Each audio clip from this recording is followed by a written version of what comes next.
오늘 본문 1절과 2절의 말씀을 같이 한번 읽어보겠습니다. 그 땅에 기근이 심하고 그들이 애굽에서 가져온 곡식을 다 먹음에 그 아버지가 그들에게 이르되 다시 가서 우리를 위하여 양식을 조금 사오라. 좀 문제가 있습니다. 기근이 계속 되어가는 겁니다. 하나님이 요셉에게 보여주신 꿈처럼 7년 동안에 엄청난 풍년이 있었지만 이제 기근이 시작되기 시작했습니다. 이것은 애굽뿐만이 아니라 근동 사회 모두에게도 지금 기근이 있는 거죠. 지난번에 가서 곡식을 사왔지만 그 곡식이 이제 다 떨어져 가고 있습니다. 그러자 야곱이요 자식들에게 이야기합니다. 다시 가서 곡식을 조금 더 사와라. 아버지의 마음이 어땠을까요? 다시 사지로 아들들을 보내야 됩니다. 그곳에 지금 아들 하나가 잡혀 있습니다. 그곳에 또 보낸다는 것이 쉽지 않지요. 그런데 이 상황 가운데서 유다라는 아들이 지금 직면하고 있는 문제를 정확하게 짚어냅니다. 4절과 5절 유다가 이렇게 말하는데 같이 한번 읽어보죠. 아버지께서 우리 아우를 우리와 함께 보내시면 우리가 내려가서 아버지를 위하여 양식을 사려니와 아버지께서 만일 그를 보내지 아니하시면 우리는 내려가지 아니하리니. 이게 지금 어떤 문제가 있냐면요, 기근 때문에 더 이상 버틸 수가 없습니다. 지난번에 사온 양식이 다 떨어졌습니다. 이제 양식을 사러 가지 않으면 다 굶어 죽어야 됩니다.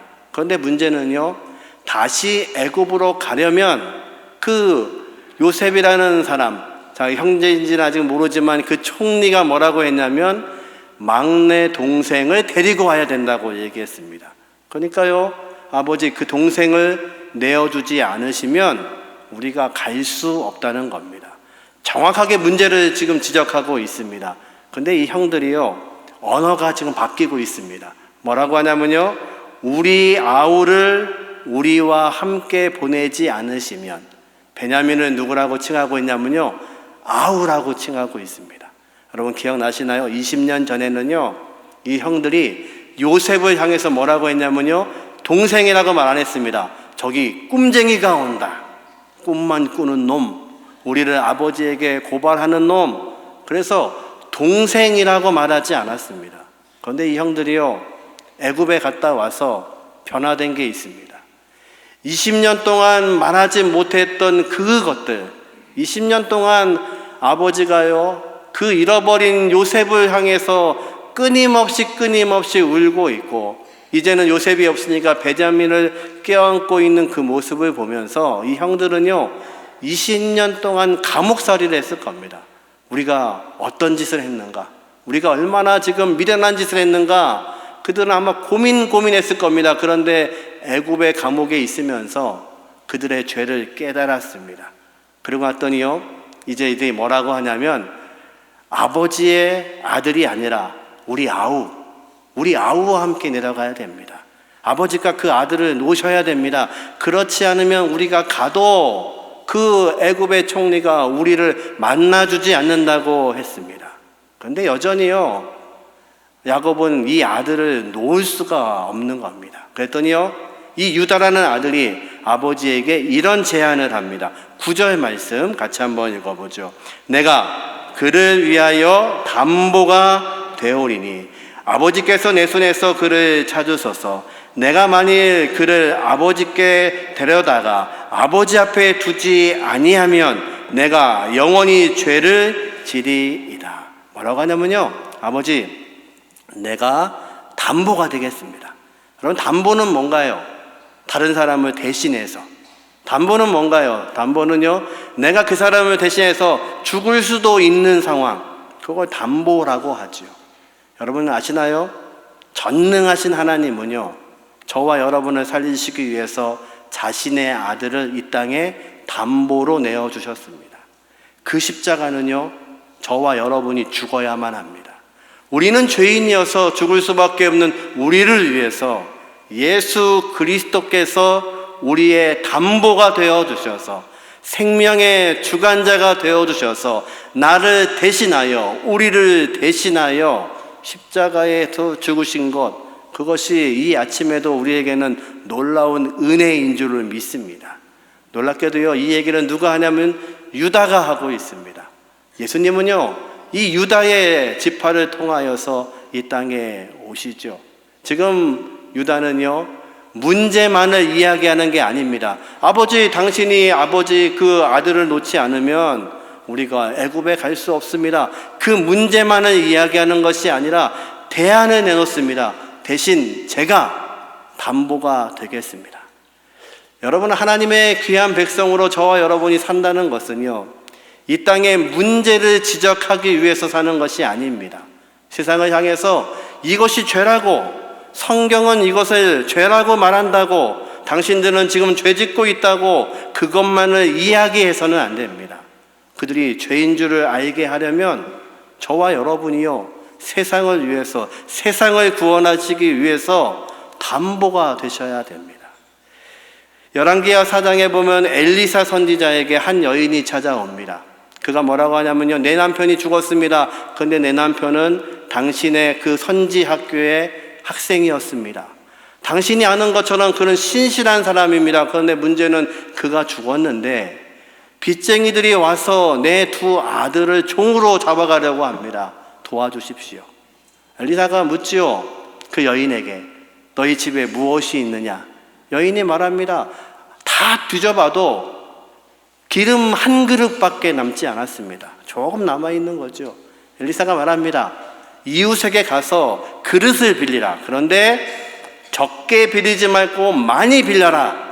예, 그 여인이요, 아들과 함께 동네를 가서 모든 그릇들을 다 가지고 옵니다. 그랬더니요, 그 기름을 부어라. 그랬더니요, 그릇에 불 때마다 이 그릇이 차기 시작합니다. 언제까지요? 그릇이 없을 때까지. 엘리사가 말하죠. 이 기름을 팔아서 빚을 갚고 남은 것으로 자녀들과 살아가라고 이야기합니다. 그 본문을 읽으면서 이런 생각을 했습니다. 이웃들은요, 이 여인에게 그릇을 빌려주면서 무슨 생각을 했을까요? 이 여인의 지금 상황을 잘 알 겁니다.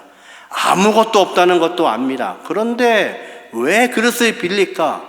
뭘 담을 게 있다고. 그런데요, 이웃들은 그랬을 겁니다.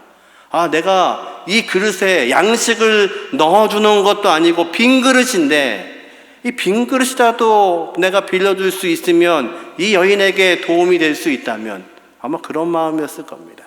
여러분, 이 여인이요, 이웃이 빌려준 그릇이 없었다면 하나님이 역사하셔도 그 여인은 구원받을 수 없었습니다.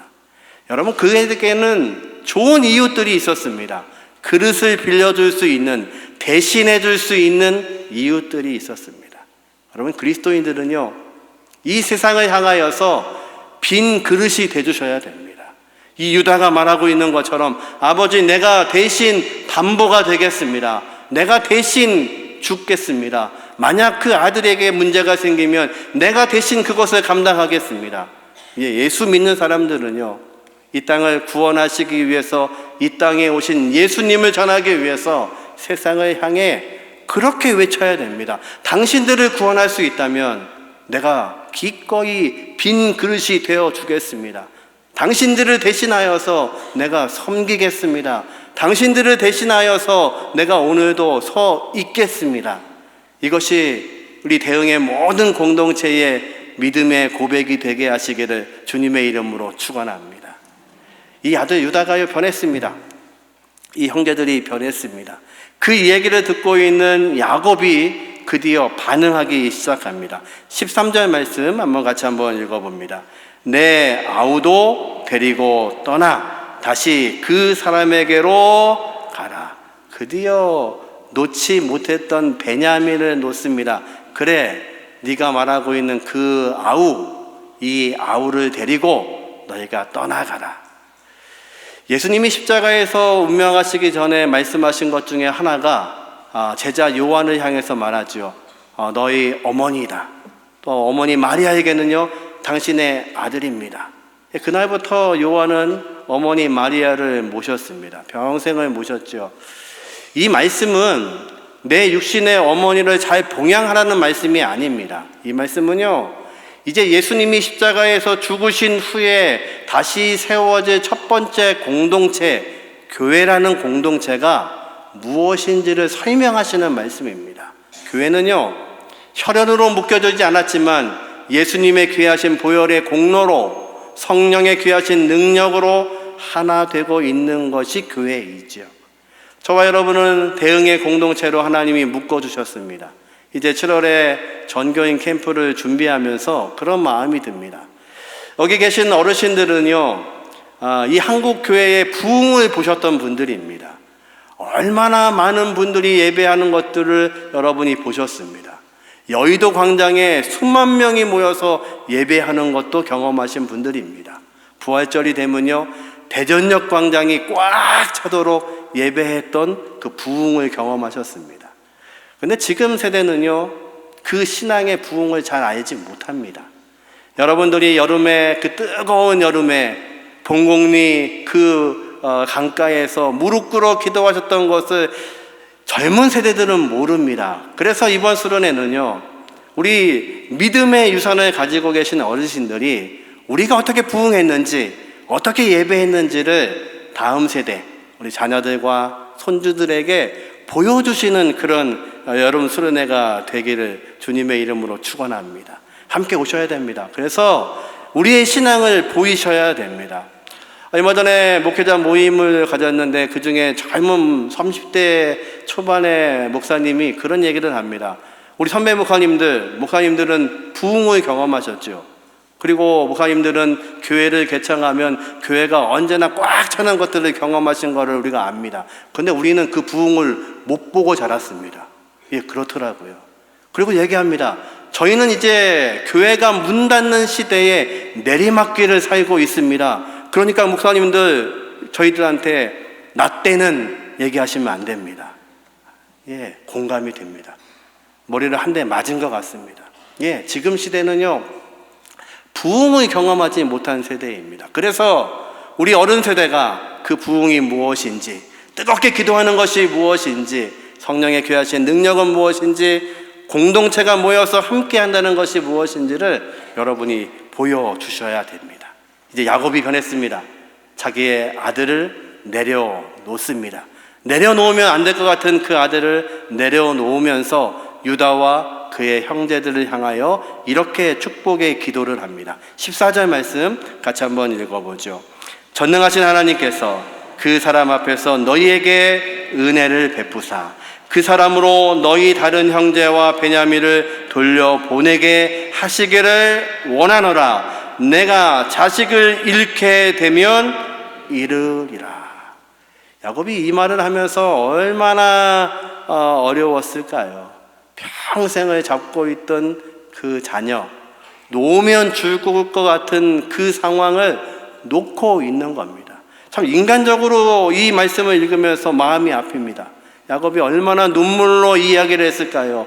내 자식을 잃으면 잃게 되리라.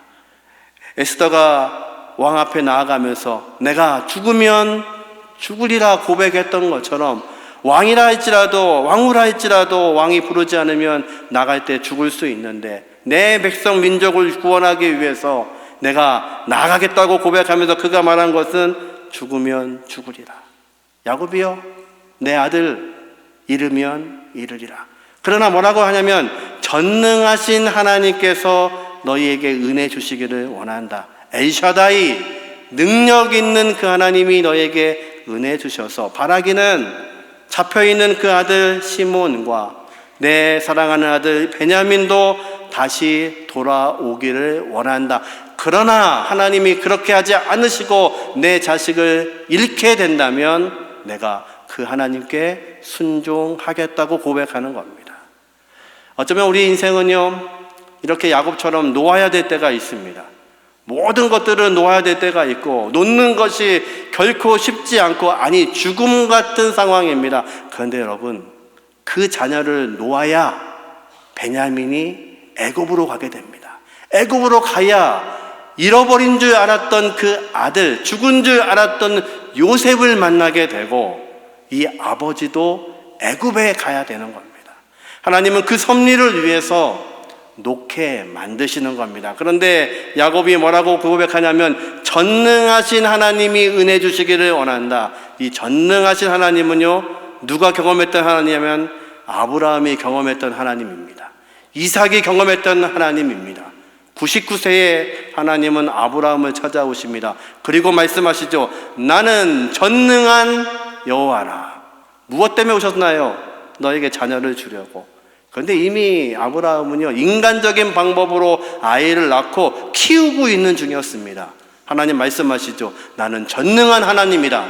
너의 몸이 아무 기능이 없다 할지라도 전능하신 하나님이 함께 하시면 가능하다. 바로 그때 썼던 단어입니다. 이삭이요, 아들에게 속아서 장자인 줄 알고 야곱을 축복했습니다. 에서를 피해서 도망가는 그를 향해서 그가 기도합니다. 뭐라고 하냐면요, 전능하신 하나님이 너를 생육하고 번성하기를 원한다. 하나님의 약속을 기억할 때 썼던 단어가 엘샤다이, 전능하신 하나님입니다. 야곱이요, 지금 이제 아브라함, 이삭, 할아버지와 아버지의 믿음을 따라서 이제 순종함으로 전능하신 하나님을 찾고 있는 겁니다. 저와 여러분의 인생 가운데 우리가 넘어질 때가 있습니다. 놓아야 될 때가 있습니다. 마치 실패하는 것 같은 때가 있습니다. 그러나 믿으십시오. 전능하신 하나님이 저와 여러분의 하나님이신 것을 믿으시기를 주님의 이름으로 축원합니다. 그러게 오늘도 우리는요, 그 하나님이 내 인생을 주관하시기를 원하는 겁니다. 그래서 예수가 놓아도, 내 손에서 원하는 것들이 떠나가도, 잃어버리는 것 같아도 결코 잃어버리지 않고 하나님이 우리를 찾게 하시는 은혜의 시간에 저와 여러분을 사용하시기를 주님의 이름으로 축원합니다. 이제 이 형들이요, 베냐민을 데리고 드디어 두 번째 애굽으로 갑니다. 얼마나 두려웠을까요? 그곳에 가서 또 설명을 해야 됩니다. 내 막내입니다. 설명해야 되고, 우리가 또 진실하다는 것을, 신실하다는 것을 보여야만 합니다. 근데 그들이 입장하는 것을 보고 요셉이 이렇게 행동합니다. 16절 말씀 같이 한번 읽죠. 요셉은 베냐민이 그들과 함께 있음을 보고 자기의 청지기에게 이르되 이 사람들을 집으로 인도해 드리고 짐승을 잡고 준비하라. 이 사람들이 정오에 나와 함께 먹을 것이니라. 요셉이 보니까요, 형들이 오는데 베냐민하고 진짜로 같이 왔습니다. 그러니까요, 어떻게 하냐면요, 잔치를 준비합니다. 이 형들은 좀 뭐하러 왔죠? 곡식 사러 왔습니다. 긴 이야기를 가지고 또 엎드려서 설명을 해야 됩니다. 얼마나 두려웠을까요? 그 땅에 왔을 때. 그런데 요셉은 잔치를 준비합니다. 이 잔치의 의미는 무엇일까요? 여러분 생각해 보십시오. 애굽의 총리가 막내를 데리고 오라고 했습니다. 이 형들의 본성대로 한다면 베냐민 안 데려오고요, 집에서 비슷하게 생긴 애 하나 데리고 와서 그 총리한테 얘가 동생입니다 하면 총리가 어떻게 알겠어요? 충분히 속일 수 있는 상황입니다. 요셉은요, 그래서 베냐민을 데리고 오라고 한 겁니다. 이 형들이 정말 하나님 앞에서 진실하게 행동하는지, 한 번도 진실하지 않았던 이 형들이 정말로 동생을 데리고 오는지를 알고 싶었던 겁니다. 그런데 정말 내 동생을 데리고 온 겁니다. 그러니까 잔치를 배설하는 겁니다. 그리고 묻습니다. 27절 같이 한번 읽어보죠. 요셉이 그들의 안부를 물으며 이르되 너희의 아버지 너희가 말하던 그 노인이 안녕하시냐, 아직도 생존해 계시느냐 묻습니다. 예, 지금 살아 계십니다. 이 얘기를 왜 물을까요? 만약 아버지가 그 사이에 돌아가셨으면 베냐민을 데리고 오는 것이 훨씬 수월했을 겁니다. 요셉은 알지요. 아버지의 성품을 잘 압니다. 나를 그렇게 사랑하던 그 아버지, 그래서 나한테만 채색옷 입혔던 그 아버지, 내가 없어진 다음에 분명히 베냐민을 감싸고 있을 그 아버지, 절대로 형들이 설득하지 않으면 그 아이를 내주지 않을 아버지를 알고 있습니다. 그런데요, 아버지가 살아계신데도 불구하고 그 아버지를 설득한 겁니다. 이 형들이 어떻게 해요? 신실하게 마음을 다하여서 유다가 말하고 있는 것처럼 제가 담보가 되겠습니다. 그래서 아버지가 이 형들을 인정한 겁니다. 그러니까 동생이 온 겁니다. 즉 요셉은요, 무엇을 보고 있냐면 하나님이 이 가족들과 함께 하시기 위해서 이들이 얼마나 신실해질 수 있는지를 증명하고 있는 겁니다. 그 증명을 보면서 그가 잔치를 배설합니다. 얼마나 기뻤을까요? 모든 형제가 이제 드디어 다 모였습니다. 12명이 다 같이 모였습니다. 그리고 잔치를 배설하면서 마지막 시험을 내고 있습니다. 33절, 34절 같이 한번 읽어보죠. 그들이 요셉 앞에 앉되 그들의 나이에 따라 앉히게 되니 그들이 서로 이상히 여겼더라. 요셉이 자기 음식을 그들에게 주되 베냐민에게는 다른 사람보다 5배나 주매 그들이 마시며 요셉과 함께 즐거워하였더라. 아멘. 놀라운 것은요, 자리를 배석하는데요, 이스라엘 사람들은 나이 순서대로 앉거든요. 이 요셉이요, 큰형부터 막내까지 정확하게 순서대로 앉힙니다. 왜요? 내 형제니까요. 근데 형들은요, 깜짝 놀랍니다. 어떻게 우리의 순서를 다 알고 있을까? 뭔가 불안합니다. 이 사람이 누구지? 이 사람이 정말 능력이 있는 사람인가? 초능력이 있나? 근데 또 하나 시험이 있습니다.